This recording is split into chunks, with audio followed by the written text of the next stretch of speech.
This is what it takes to power the data center behind Grok, Elon Musk's controversial AI chatbot. A hastily built methane gas plant located in Southaven, Mississippi. This is what the plant looks like to our eyes, but thermal imagery really brings it to life. And it can even tell us if Musk's company, xAI, is flouting federal law. You see those stacks that look like giant burning candles?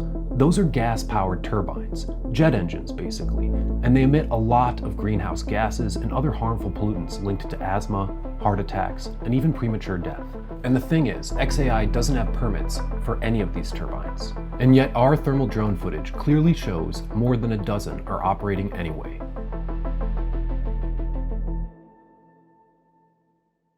So how did we get here? Well, you've probably heard about the rapid growth of AI data centers across the country, but what you might not know is that AI companies are increasingly building their own fossil fuel plants to power them. But are regulators enforcing the law when it comes to these new power sources? Well, I went to Southaven to try to find out. So I'm here in Southaven to meet up with local residents to try to get a sense of what it's like for folks here that are living so close to this massive AI data center. Part of xAI's rapidly expanding footprint in the area, the data center is called Colossus 2, and its sole task is to train Grok. To do this, it needs copious amounts of electricity, enough to power hundreds of thousands of homes. And so xAI quietly built their own gas plant. I did not discover that the power plant was going to be built until it was actually here. There wasn't a public meeting or anything like that. It was just kind of here all of a sudden, which was a big shock and a big surprise. Crystal Polk's family home sits directly across the street from xAI's gas plant in Southaven. This home has been in our family for many, many, many generations. I grew up here. This is my parents' home. Before then it was their parents' home, and before then it was their parents' home. This area was very quiet. There was a lot of wildlife, a lot of animals.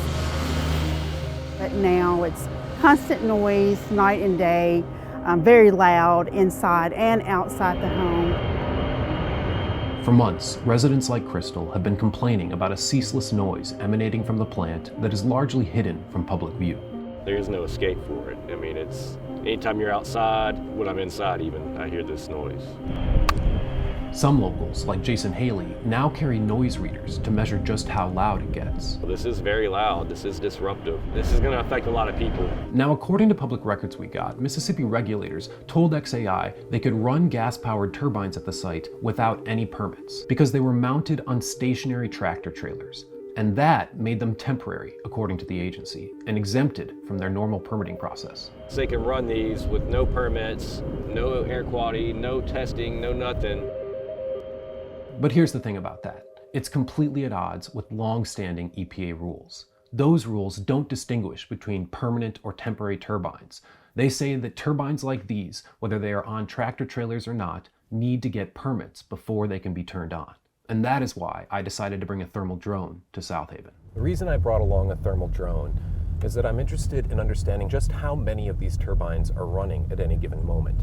And the thermal drone can tell us that. You see, about 2 weeks before I got to Southaven, the EPA publicly doubled down on its policy. In a finalized rule, the agency made clear that operating turbines like these without a permit violates federal law because it could leave these engines without any emission standards at all.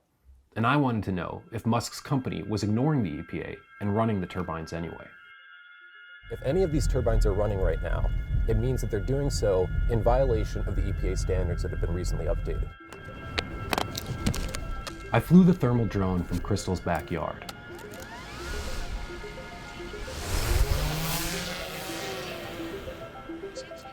As soon as the drone lifted above the tree line, I could see massive stacks emitting a lot of heat.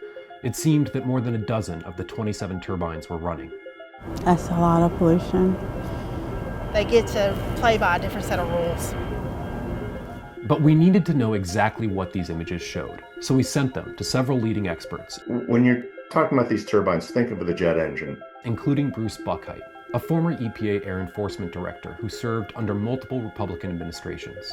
Based on what I've seen in those photographs that you shared with me, there are a number of units operating without a federal or state air permit. You're supposed to get the permission first. Buckheit and other experts we spoke with concluded that at least 15 of the turbines were operating at the time, a clear violation of federal law. Now, XAI didn't respond to multiple requests for comment, but according to public records we got, some of these turbines have been in use since at least November, and state and federal regulators are well aware this is happening. But it seems nothing is being done about it. One might easily have expected, since this has been going on for some months, at least they stopped work order until the permit was issued. Apparently that didn't happen. What are the options that EPA has when it becomes aware that a facility is using turbines without a permit? Refer them out of the Justice Department's Environmental Enforcement section. Swoop in and get an injunction. But the EPA wouldn't answer my questions about enforcement. Instead, a spokesperson wrote that the agency does not approve the operation of gas turbines at facilities. That would be the state or local air permitting authority. And while it's true, air permits are traditionally handled by state agencies, according to its own website, it's the EPA that's responsible for making sure those agencies comply with federal regulations and will take enforcement action if a state government fails to act.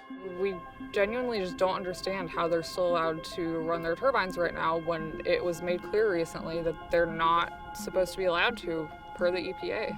For them to be releasing so much pollution in such a populated area, not to mention that there are at least 10 schools within a 2-mile radius of the facility, is really concerning. The drone footage we shot provided some residents, like Shannon Samsa, with their first real look at the facility. It's awful to actually have visual confirmation of that. They built the facility surrounded by a barrier of trees, so it's the first time that I've ever actually seen them running with my own eyes. There's people in the very neighborhood that we're standing next to right now that probably still have no idea, just because it's been kept so quiet. But for fence line residents like Crystal, the footage only confirmed her worst fears. Having turbines running so close to my home that are unpermitted is a very deep concern. I am severe asthmatic as well as some of my children. I am very concerned about what is going to be in the air and how it's going to affect my health. Crystal had already grown so worried that she rarely visits her family home anymore and mostly keeps to another house she has on the other side of town. We were going to retire here, but now we have emptied the house of all furniture because of the pollution. I think I shed a few tears because it's been my forever. It's where I grew up. This has been the home that my parents built with their own hands. And to have to move things out of it because I know I can't stay here across from the pollution and the noise is just very sad. I reached out to the Mississippi Department of Environmental Quality, and they restated their view that the turbines do not need permits, but said they take public concern about emissions and noise seriously, and all applicable air quality standards will still apply to XAI. But such assurances offer little comfort to some residents. Despite the fact that they have pollution controls, they are still emitting massive amounts of pollution in such close proximity to homes and schools and churches. Despite local pushback, XAI is now seeking to expand its presence in Southaven. Our rather big story tonight, a $20 billion investment in DeSoto County by XAI. The company has announced its intention to build a third AI data center, and in January, it applied for a permit to permanently operate 41 turbines at its Southaven gas plant. The substantial number of turbines would generate 1.2 gigawatts of electricity. That's enough to power every home in Shelby County. If approved, the gas plant could emit more than 6 million tons of greenhouse gases and over 1,300 tons of health-harming air pollutants every year, according to the permit application. That would make it among the largest fossil fuel power plants in the state. It would be devastating. No community in their right mind would want something like this in their backyards. Samsa, a nurse practitioner who grew up in Southaven, organized a petition with more than 1,000 signatures demanding Mississippi regulators shut down the gas plant. To know that this is solely for powering Grok, which is notorious for generating sexually explicit content, it's horrifying to me that we're allowing this in our community.